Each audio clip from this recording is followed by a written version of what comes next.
como vocês estão? Hoje a gente vai falar sobre Reino das Moneras, as bactérias e árqueas. O livro é o capítulo 6, que a gente vai falar sobre isso. Ok?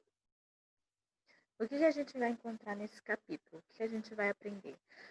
A gente vai aprender a estrutura de uma célula das moneras, as bactérias, as reproduções das bactérias, a nutrição de uma bactéria, a cianobactéria, a importância de uma bactéria, algumas doenças causadas por uma bactéria e as arqueias. Ok? O reino Monera. O reino Monera ele é formado por bactérias, cianobactérias e arqueobactérias, também chamadas de árqueas. Okay? São seres muito simples, unicelulares e com procarióticas, são células procarióticas, sem núcleo diferenciado, né? Eles têm geralmente 8 micrômetros, ou seja, eles são muito pequenos e são vistos só com microscópio, né? Por centenas e centenas de anos, esses seres microscópicos, eles foram completamente ignorados pela ciência. A ciência não se importava com eles, né? E isso não acontecia à toa, né?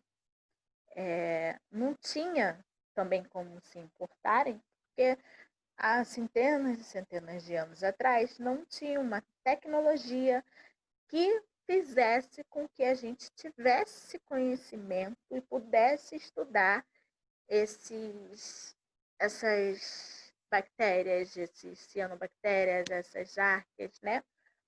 O reino Monera em si. Aí, conforme o tempo foi passando, a ciência foi avançando, a gente começou a reconhecer o reino Monera, a ver o que tinha nele, né? E a gente passou a estudar esses elementos, né? Hoje a denominação está em desuso, né? Esse negócio de reino Monera, porque tem alguns autores que utilizam termos para se referir à bactéria, né? O que engloba bactéria como reino bactéria e o que englobe arqueobactérias como reino árquea, né? Então, aí fica dividido entre bactérias, cianobactérias e arcobactérias, né? Vamos lá falar sobre as bactérias. A gente sabe que o reino Monera, né, engloba bactérias, cianobactérias e arqueias, né? Então, a maioria das características de ambas, né, dessas que eu citei, vão ser iguais. A estrutura vai ser iguais, ok?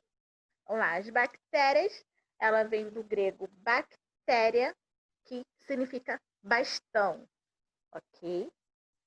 Elas são encontradas em todo o ecossistema da Terra. Então, a maioria das coisas vai ter bactéria. Você tem bactérias boas, existem bactérias ruins, tudo tem bactéria. Tudo. Uma superfície de um móvel, de um tecido, de uma pessoa, de um animal, vai ter uma bactéria, ok?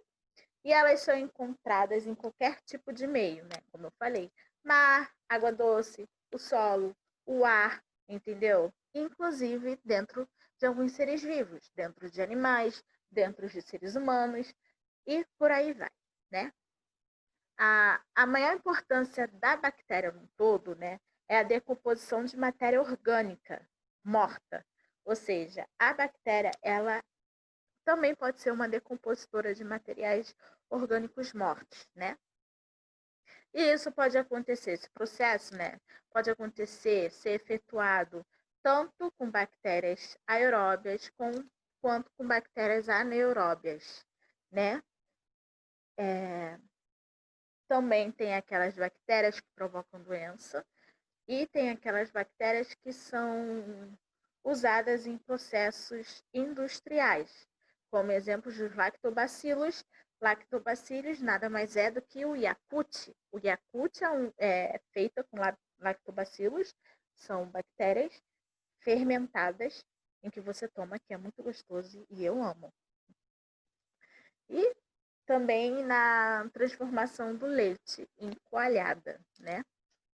No ciclo do nitrogênio, onde atua em diversas fases, fazendo com que o nitrogênio atmosférico possa ser utilizado pelas plantas. Elas também são usadas na engenharia genética e na biotecnologia para a síntese de várias substâncias, entre elas a insulina. É com a bactéria que a insulina é feita. Para quem toma insulina, para quem não sabe, um dia eu explico para vocês, mas resumidamente, tem lá a bactéria, né? Eles usam, se eu não me engano, insulina feita em porcos, se eu não estiver errada. Eu expliquei uma vez isso há muito tempo atrás, agora eu não me lembro. Que eles duplicam o DNA, né? Eles recortam uma parte do DNA, aí introduzem numa bactéria X. Aí essa bactéria ela vai duplicar esse DNA. Conforme esse DNA vai duplicando, ele tem, né, lá no código genético dele a insulina, né, um código para insulina, uma coisa assim do tipo. E ela vai duplicando, possibilitando essa duplicação, o surgimento de mais e mais insulina, né?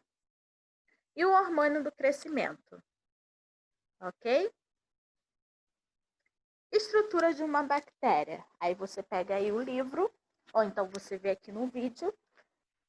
A estrutura de uma bactéria, a gente encontra citoplasma, nucleóide, plasmídio, né, que é o DNA que circula, né, responsável pela resistência aos antibióticos, membrana plasmática, parede celular, de peptidioclicano, ribossomos, cápsulas, que não são obrigatórias, flagelos, que também não são obrigatórios, e fibras, que também não são obrigatórios. Vocês vão ver, né? Vamos falar de algumas.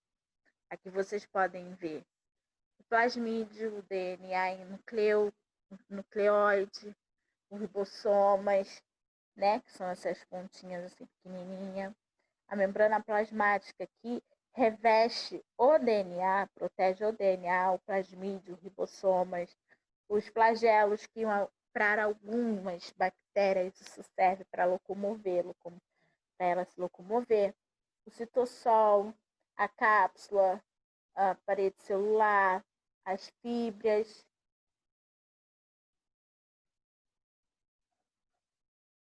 As bactérias são micro-organismos unicelulares, procariotos. Elas podem viver isoladamente ou elas podem viver em colônias, entendeu? Ela tem 4 fundamentos principais, 4 componentes principais que toda bactéria vai ter: membrana plasmática, ribossomos, hialoplasma e cromatina. No caso, é uma molécula de DNA circular, né? Como eu falei aqui, o plasmídio, né? O plasmídio, como você pode ver aí. Esse pedacinho aí que tá fora aí, ó, é o plasmídio no núcleo, né? O que constitui o único cromossoma bacteriano? A região que é ocupada pelo cromossoma bacteriano, ela é chamada de nucleóide, ok? Então, se você olhar aí no seu livro, tem um desenho da bactéria, né? Aí tem aqui marcado o flagelo, que é uma estrutura responsável pela locomoção, né? Como eu falei.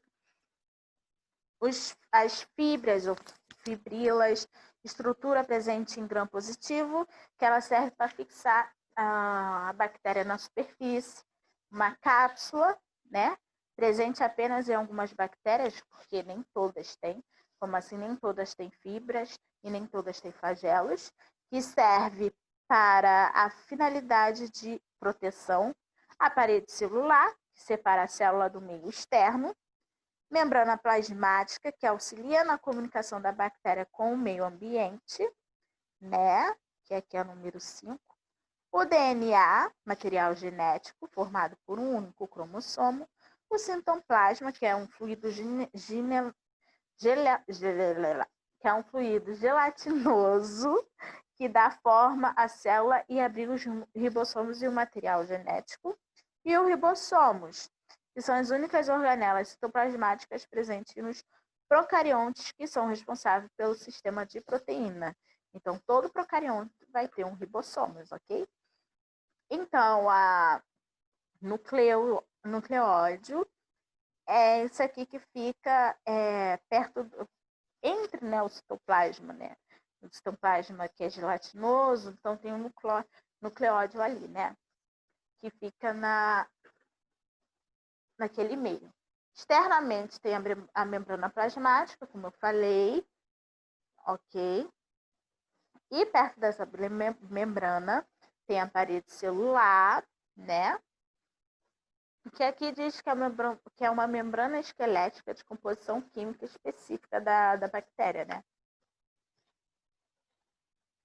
E por causa disso, nessas bactérias, é comum, muito comum existir plasmídios, ok? Aquelas moléculas de DNA que não são ligadas ao cromossomo bacteriano, ok? E plasmídios, eles costumam conter genes para resistência e antibióticos. Então, é desse plasmídio que sai, se eu não me engano, a insulina. Eu vou pesquisar na próxima aula, eu falo com vocês sobre. Aqui a gente pode ver, e aqui no livro também tem, várias estruturas, vários tipos de bactéria, né? Eles têm várias formações. A bactéria, ela pode ter uma forma de cocos, de bacilos. Bacilos é bastões, tá, gente? Vibrões, espiroquetas e espirilos, né? E na morfologia de bactérias cocos, elas podem formar colônias, e as dos bacilos, além de colônias, elas também podem apresentar flagelos. Tanto no livro quanto aqui na imagem aqui do vídeo, você pode ver as estruturas. Os cocos, que parecem bolinhas pequenas, são bolinhas pequenas redondas. Bacilos, que são pequenos bastões. Vibriões, que são pequenos, um bastão meio a arco, em forma de arco, tipo uma vírgula, né? Espiroquetas, que parecem cheetos. É cheetos? É aquele de requeijão, sabe aqueles cheetos de requeijão? Parecem espiroquetas, né? E não tem flagelos. Espirilos, parece um pouquinho com cheetos também, mas esse caso ele tem flagelos, né? Aí você pode ver diplococos, porque você começa a ver que os cocos estão começando a formar a colônia. Aí tem colônia de diplococos, estafilococos, estreptococos, entendeu? Nos bacilos a mesma coisa. Tem os estreptobacilos, tem os bacilos flagelados, entendeu? Vocês podem ver aí. Aí vocês viram no livro a imagem de Streptococcus pyogenes. São um exemplo de Streptococcus, né? Cadê os Streptococcus? Aqui. Você vê. Agora a gente vai falar sobre a reprodução das bactérias, né? Não é uma coisa difícil de entender, né? A reprodução mais comum nas bactérias é assexuada por bipartição ou cisparidade. Ocorre a duplicação do DNA bacteriano e uma posterior divisão em duas células. As bactérias vão se multiplicar-se por esse processo muito rapidamente, quando dispõem de condições favoráveis, duplicam em 20 minutos.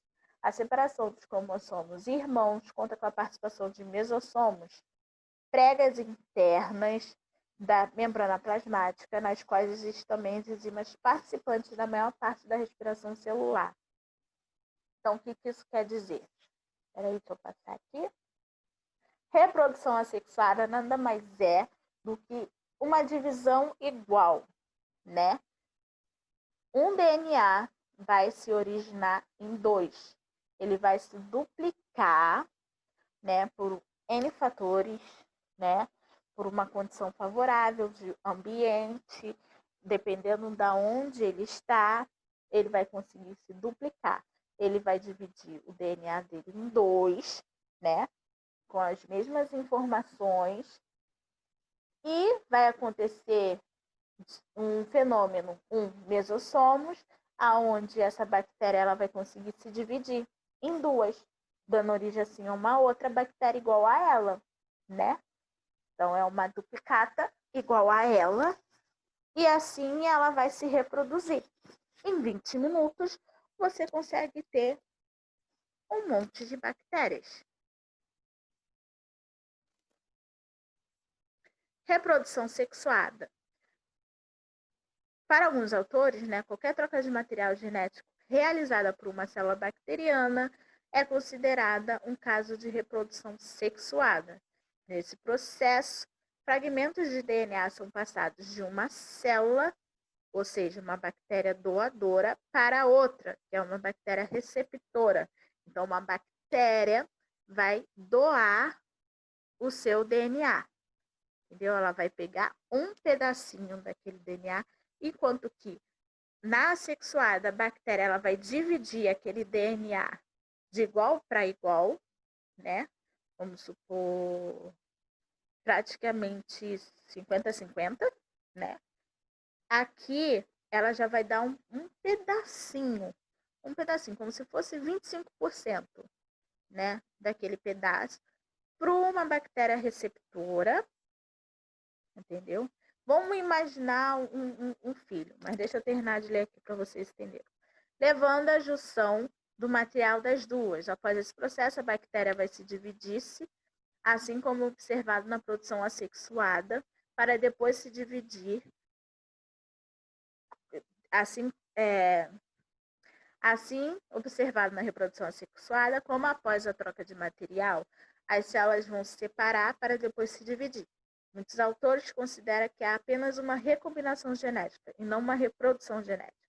A transferência de DNA de uma bactéria para outra pode ocorrer de 3 maneiras: transformação, transdução e por conjugação. Reprodução por transformação de uma bactéria. A bactéria ela vai absorver moléculas de DNA dispersas no meio e que vão ser incorporadas à cromatina. Esse DNA pode ser proveniente, por exemplo, de bactéria morta.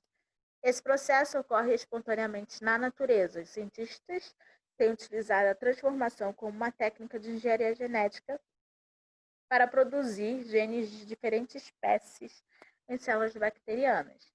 Uma bactéria morta vai liberar fragmentos de DNA, pedacinhos de DNA, alguns dos quais podem entrar em uma célula viva. Ela morreu. Tem lá a bactéria, ela morreu. Aí, aquele DNA dela vai se fragmentar e vai ficar solto, entendeu? Aí, uma bactéria viva, passando por lá, pode pegar aquele DNA fragmentado, né? Aí vai ocorrer a recombinação entre o fragmento daquele DNA e o cromossomo hospedeiro, né? A transdução. A transdução ocorre, né? Moléculas de DNA são transferidas de uma bactéria a outra usando vírus como vetores bacteriófagos. Estes, ao se montar dentro das bactérias, podem eventualmente incluir pedaços de DNA da bactéria que lhe serviu de hospedeiro. Ao infectar outra bactéria, o vírus que leva o DNA bacteriano o transfere junto com o seu. Se a bactéria sobreviver à infecção viral, pode passar a incluir genes de outra bactéria em seu genoma. Então, uma bactéria, né, ela vai transferir o seu DNA para um vírus, né? Esse vírus, ele vai infectar outra bactéria e conforme ele vai passar o seu DNA para aquela bactéria, ele também vai passar o DNA de uma bactéria que, né, contaminou ele antes, né? E consequentemente, essa bactéria hospedeira vai ter os novos genes da outra bactéria no seu genoma, entendeu?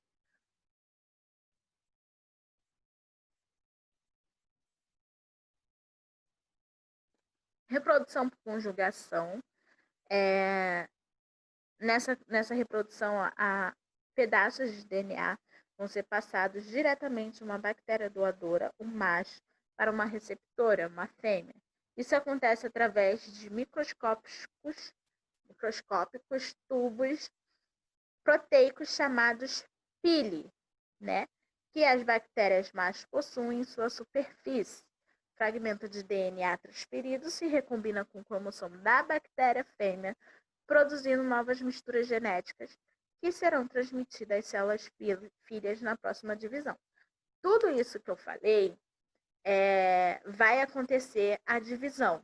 Depois desse processo todo, por exemplo, depois que o vírus levar o DNA de uma outra bactéria para essa bactéria hospedeira, quando ela for ter lá a divisão binária dela, sexuada, né? Quando ela for ter lá a divisão dela, ela vai dividir e vai ter um novo DNA, vai ser um novo DNA. Enquanto que na sexuada, o DNA de todas as bactérias divididas são iguais, aqui toda bactéria dividida vai ser diferente, né? Vai dar origem a outras e outras, porque o DNA está sendo diferente, o DNA compartilhado está sendo diferente, entendeu?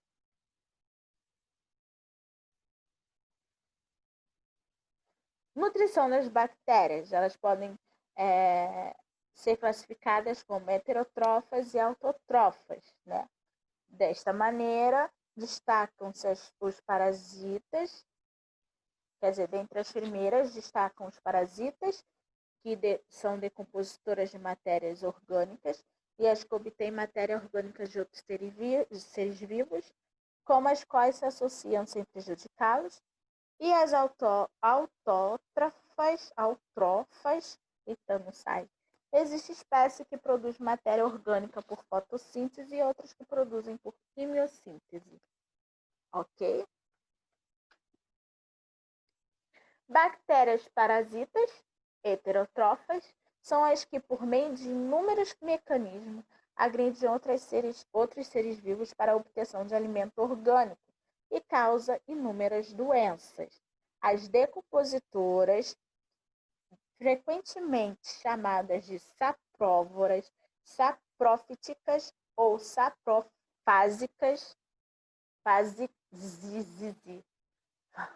saprofagísticas. Eita, que não sai. Saprofagística. Eita, meu filho. Obtém um alimento orgânico recorrendo à decomposição da matéria orgânica morta e são importantes na reciclagem dos nutrientes minerais na biosfera. Eu estou engasgando aqui. As que são associadas os outros seres vivos são denominadas de simbiontes e não agridem os parceiros. Então, as bactérias parasitas heterótrofas, elas agridem os seres vivos, né, para obter os seus alimentos orgânicos e podem causar doenças, né? Algumas decompositoras, né, que precisam de alimentos orgânicos, né, recorrem a materiais mortos, né? E as simbiontes são aquelas que não vão agredir os parceiros, são heterotrofas, mas não vão agredir os parceiros. E elas são encontradas no estômago dos ruminantes, bois, cabras, que se nutrem da celulose ingerida por esses animais e, em troca, elas fornecem aminoácidos essenciais para o metabolismo proteico do mesmo. Bactérias autotrófas são sintetizadoras do seu próprio alimento, ou seja, elas mesmas vão produzir seu alimento. O nome já diz auto, né? Auto. Por meio de reações específicas, como a fotossíntese, onde as bactérias elas vão obter a energia e nutrientes necessários por meio do quê? Da luz solar. E a quimiossíntese é onde a produção de matéria orgânica pode ser feita sem a presença da luz do sol, oxidando minerais. Com isso, a gente pode entender que bactérias heterótrofas não vão conseguir produzir sozinhas seus alimentos, né? E vão acabar dependendo de terceiros, enquanto que as bactérias autotrófas, elas vão conseguir sim produzir seus alimentos sozinhas, sem a presença de terceiros, ok? Cianobactérias, então, vocês podem ver, cocos, diplococcus.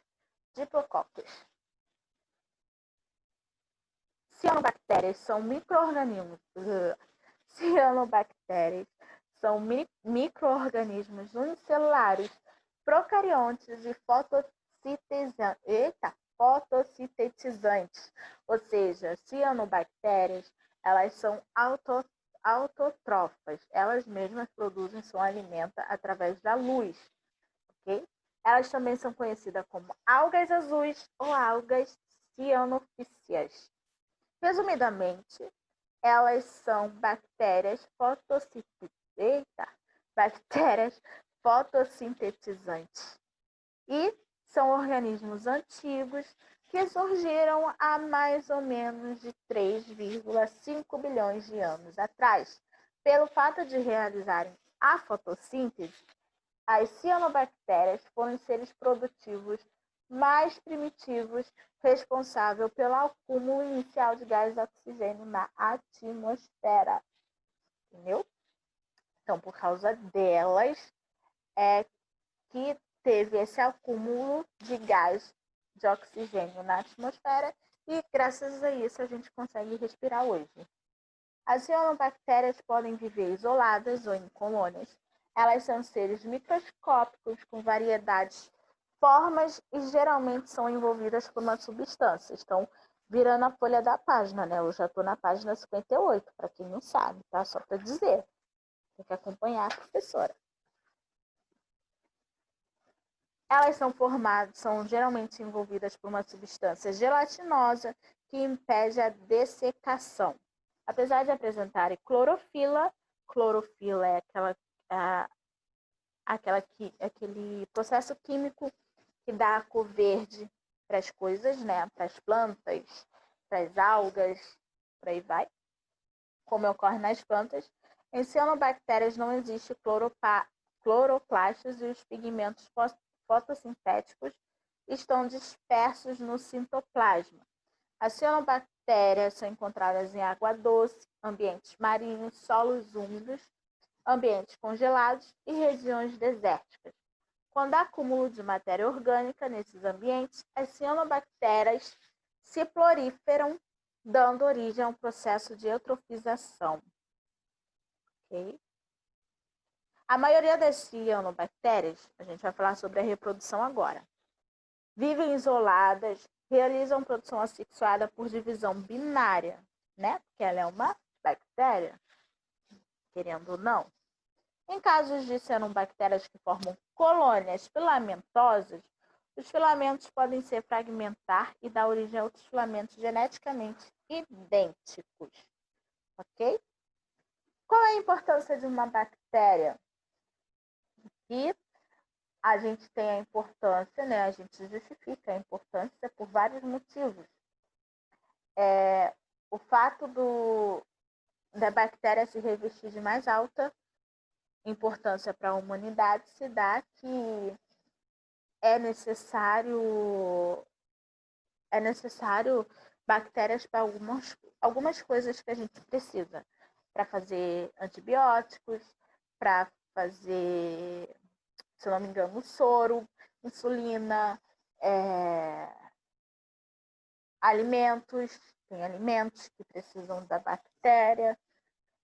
Então, e existem bactérias, né, que elas podem causar doenças e bactérias patogênicas que não causam doença, entendeu? A cianobactéria ela é importante por causa da natureza, né? Ela fixa o Na, o nitrogênio, contribui na fertilidade do solo e da água, ou seja, ela deixa o solo fértil. Ela é importante em produtos primários e apresenta valor nos setores farmacêuticos e agrícola. Ok? Algumas doenças causadas por bactéria. Tuberculose, que é uma doença causada por bacilos de Koch, Mycobacterium tuberculosis, atacando os pulmões. O tratamento é feito com antibióticos e as medidas preventivas incluem vacinação das crianças com BCG, abreugrafia periódicas e melhoria no padrão de vida das populações mais pobres. Lepra ou hanseníase é transmitida pelo bacilo de Hansen, Mycobacterium leprae, e causa lesões na pele e nas mucosas. Quando o tratamento é feito a tempo, a recuperação é total. Meningite e meningocócita é uma infecção das meninges, é causada pela meningococo. Os sintomas são febre alta, náusea, vômito e rigidez dos músculos da nuca. O doente deve ser hospitalizado imediatamente e submetido a tratamento por antibióticos. A doença pode ser fatal e ela é transmitida por espirro, tosse ou fala. Ela é importante, né? Quando uma pessoa tem meningite, notificar a escola caso a criança tenha, né, a doença. E aqui, deixa eu ver se tem alguma doença além dessas que eu falei. Não, tem, ok, tem o tétano, tem a leptospirose, que é uma doença causada por bactéria do gênero Leptospira, que reside no rim dos ratos e não lhe fazem mal, ou seja, é uma doença que não faz mal ao rato, mas faz mal a um ser humano, né? Ela é eliminada na urina do rato e ela ataca humanos, cães, bois e outros animais, e é transmitida pelo contato com a urina do rato ocorrida durante a enchente, banhos de rio, limpeza de esgoto. Então, muito cuidado quando você está nessas águas aí, que a chuva inunda, por causa da leptospirose. Após o contágio, a doença leva de 2 a 15 dias para se manifestar no corpo.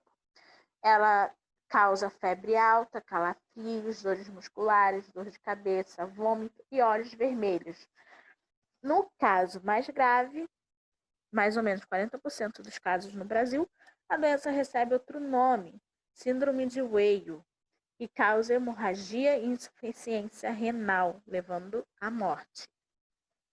Ainda assim, né, ainda não se desenvolveu nenhuma vacina que evite essa doença em humanos, mas existem vacinas para cães e para bois. Por enquanto, a melhor medida é se prevenir, jogando lixo nos locais adequados, limpando terrenos, baldios, desinfetando e tampando caixa d'água e etc. Ok? A cólera é uma doença causada pelo Vibrio colérico, Vibrio floreae, e é transmitida através da ingestão de água ou alimentos contaminados pela fezes dos doentes, além do contato direto com a pessoa contaminada e da ação de vetores como a mosca. Quando a bactéria chega ao intestino, ela se reproduz e produz toxinas, substâncias venenosas, que atacam as paredes do intestino, causando intensa crise de diarreia, às vezes acompanhadas de vômito e dores abdominais. Essas crises desidratam rapidamente o doente, podendo levá-lo à morte se não houver socorro imediato. Para tratamento, o paciente deve tomar bastante água e outros líquidos para repor o que foi perdido, além de combater o vibrião com o uso de antibióticos. Em caso extremo, o paciente pode chegar a perder 2 litros de água por hora, precisando ser internado e hidratado com soro na veia. A prevenção da cólera, buscando saber a origem da água e dos alimentos que ingerimos. Ou seja, a gente precisa saber de onde está vindo a água para a gente se prevenir. Em casos de origem suspeita, a água precisa ser fervida e as verduras cozidas. Também é importante evitar tomar suco e sorvete, assim como usar gelo feitos com a água que não seja de fonte confiável. Manter as mãos sempre limpas também é uma ótima medida preventiva contra esse e outras doenças, né? Tétano. Tétano é uma doença gravíssima causada pelo bacilo Clostridium tetani, que causa dores e contrações musculares e afeta o sistema nervoso. Contrai-se tétano principalmente quando um corte ou ferida é contaminado pelos esporos da bactéria. As chances de contágio são muito grandes, pois o esporo podem ser encontrados em qualquer lugar. Felizmente, a doença não é transmitida da pessoa para pessoa. Podemos nos prevenir no tétano através da vacina antitetânica e é importante nos mantermos em dia com a vacinação, pois ela precisa ser renovada periodicamente. A pessoa não vacinada, assim que sofrer um corte ou ferimento, deve procurar um posto de saúde para receber o soro antitetônico e evitar contrair a doença. Ok? E vamos de as arqueias. Vamos lá para a página 64. As arqueias, originalmente conhecida como arqueobactérias, era usado para designar um grupo de organismos procariontes e unicelulares, caracterizados por bactérias primitivas. O termo eubactéria era usado para os demais seres procariontes. Atualmente, essa nomenclatura sofreu alterações, isso porque os estudos de biologia molecular reconheceram que os dois grupos não eram tão semelhantes como se achava. Assim, o termo arqueobactéria foi substituído por arquea e o termo eubactérias por bactérias. As estruturas celulares das arqueias é parecida com as da bactéria, né? Porém, as características genéticas e bioquímicas da arqueias são mais parecidas com as eucariontes. Duas diferenças principais distinguem a arqueias e a bactérias, ou seja, diferenciam, né? Distanciam de elas serem parecidas. Constituição química na parede celular. Em arqueobactérias, podem existir uma enorme variedade de paredes celulares. Entretanto, nenhuma delas é composta por peptidoglicanos, diferente da bactéria, que é um componente que tem na bactéria. Organização e funcionamento dos genes. Nas arqueias, as sequências de genes e de suas ações assemelham-se com as de seres eucariontes, ok? As arqueias constituem um grupo bem diversificado.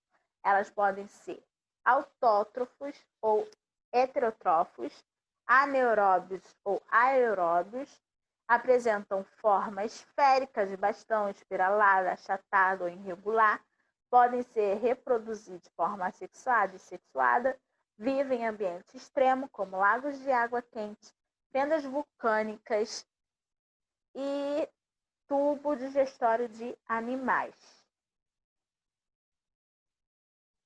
Grupo das arqueias. Arqueias halófilas é o grupo mais expressivo, vive em água com alta concentração salina, alta concentração de sal. Para se ter ideia, a água do mar não é suficientemente salgada para elas. Arqueias termoacidofilas, representada por seres com capacidade de habitarem ambientes com condições extremas de temperatura e acidez. Arqueias metanogênicas são seres anaeróbios obrigatórios e liberam gás metano como resíduo metabólico, encontradas em ambientes com ausência de oxigênio e abundância de matéria orgânica. vivem no turbo digestórios de cupim e animais herbívoros. É isso aí, finalmente acabou-se a aula. Nós temos exercício no livro da página 65, 66 e 67. A próxima aula é o capítulo 7. Vai ser o último capítulo antes das provas. Depois, as provas vão ser baseadas no capítulo 6 e 7, ok? Façam exercício e entregam para a escola para eu poder corrigir. E é isso aí. Até a próxima aula e tchau.